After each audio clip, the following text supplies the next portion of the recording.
antara ahli parlimen dan mencadangkan untuk di peringkat interim untuk memperkenalkan satu lapisan pertanggungjawapan, yang ini di mana satu barisan atau satu lapisan ahli-ahli majlis bersama-sama dengan ahli majlis di DPR.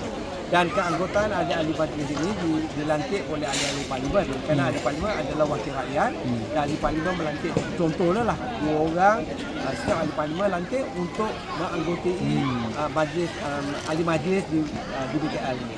Itu sebagai satu usaha untuk kita mendemokrasikan lagi pertanggungjawapan di DPR. Ya? Kita tahu kita bukan kata bahawa DPR memang satu keadaan yang teruk sangat. Saya tak rasa itu. Cuma kita perlu sentiasa memastikan bahawa keadaan itu diperbaiki, ya? Diperbaharui sentiasa. Jadi itu sebabnya kewujudan satu lapisan untuk peringkat awal ini, satu peringkat ahli majlis itu adalah satu usaha yang tepat. Ya? Kalaulah kemudiannya kita nak memperkenalkan, sebagai contoh yang satu bandar itu adalah melalui proses pemilihan satu bandar dan sebagainya, keadaan itu sesuai, kita teruskan.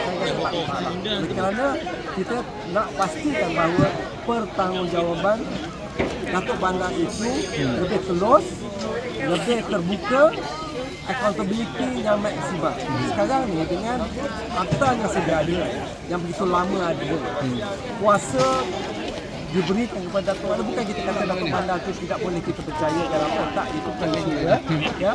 Kita isu dia adalah apabila seseorang manusia, ya, diberi kuasa yang begitu besar sekali, dia berpotensi untuk berubah keadaannya, di mana penyalahgunaan kuasa dan sebagainya boleh berlaku. Kita kata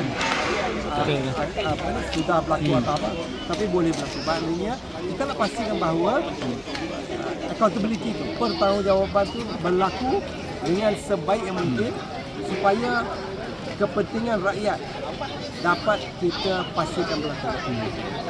Okeylah.